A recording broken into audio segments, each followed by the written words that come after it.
பல நூறு தலை விழுகும். என் வார்த்தை நல்லா வாங்கிக்கங்க. இவர் என்ட்ரி கொடுக்கும் போது, இந்த ஜாதகர் வருங்கால முதல்வர் ஜாதகம் என்ட்ரி கொடுக்கும் போது, இந்த மனிதன் என்ட்ரி கொடுக்கும் போது 100 இல்ல, நல்லா கேட்டுக்கோங்க, பல நூறு தலை விழும். ஓகே, உங்களுக்காக நான் ஒரே ஒரு ஹிண்ட் வேணா தரேன். கலைத்துறை, சினிமா துறையில் இருக்கும் ஒரு பெரும் தலை கூடிய விரைவில் இவர் என்ட்ரி கொடுக்கும் போது விழும். இது ஒண்ணுதான் நான் சொல்லிருக்கேன், ஹிண்ட் கொடுத்திருக்கேன். விழும்னா எப்படி, அவர் எப்படி இருக்கும்? இயற்கையான மரணமா இல்ல எப்படி துர்மரணம்? It will be suicide attempt. ஏன்னு கேட்கலாம். அந்த சினிமாவில் இருக்கும் பெரும் தலை கை வைக்கக்கூடாத இடத்தில், இவருக்கு சம்பந்தப்பட்ட, இந்த வருங்கால முதல்வருக்கு சம்பந்தப்பட்ட இடத்தில் கையை வைத்து விட்டார்.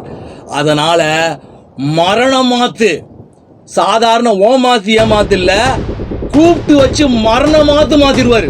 இந்த வருங்கால முதல்வர் ஜாதகர் என்ட்ரி கொடுக்கும் போது சினிமாலாம் பிச்சை வாங்கிவிடும். பாட்ஷா படத்தை நீங்கள் திரையில் கண்டிருப்பீர்கள். ஆனால் உண்மையான பாட்ஷாவை நீங்கள் பார்த்து கொண்டாடுவீர்கள். மக்கள் எல்லாம் கொண்டாடுவாங்க. அதாவது என்ன, பெண்களுக்கு, நல்ல குடும்பத்து பெண்கள் எல்லாம் இந்த சினிமா பக்கம் தலை வைத்து படுத்து விடாதீர்கள். தயவு செய்து தலை வைத்து படுத்து விடாதீர்கள். கமலின் திரைத்துறை சகாப்தம், இந்த வீடியோ வெளியே வந்த பிறகு சார், கமலின் திரைத்துறை சகாப்தம் முடிஞ்சிடும்.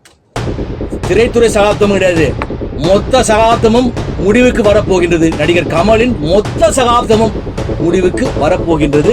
அது ஏன் என்று நான் விவரிக்க விரும்பவில்லை. அதை நான் சொன்னதை நீங்கள் பார்க்க போகின்றீர்கள். அந்த படம்லாம் 173வது படம், கமல் தயாரிக்க போகும் படம்லாம் ஒரு மண்ணாங்கடி நடக்காது. அவருடைய மொத்த சகாப்தமும் முடித்து வைக்கப்படும். நடிகர் விஜய் என்ன ஆவார்? சான்ஸே இல்லை, அவர் ஜெயிச்சிருவார் அப்படிலாம் சொல்லிட்டு வரீங்கல்ல. இந்த ஜாதகர் என்ட்ரி கொடுக்கும் போது, என்ட்ரி கொடுத்த பிறகுல விஜய் துண்டை காணும், துணியை காணும் என்று களத்தை விட்டே ஓடி விடுவார். ஓட விட்டுருவார். இவரு இந்த வரப்போற ஜாதகர் இருக்கார் பாருங்க, ஓட விட்டுருவாரு. ஓடலன்னா அந்த ஆள் தலை தெறிக்க ஓடுவான். அப்புறம் இந்த தினத்தந்தியில த்ரிஷாவை பத்தி நியூஸ் வந்துட்டே இருக்கும். 7 படங்களில் நடிக்கும் த்ரிஷா அப்படிலாம் நிறைய நியூஸ் போட்டுட்டே இருப்பீங்க. நியூஸே காணோம். என்ன ஆச்சு தினத்தந்தி, என்னாச்சு, ஏன் நியூஸ் போடல? இப்போ நான் ஒரு நியூஸ் சொல்லவா?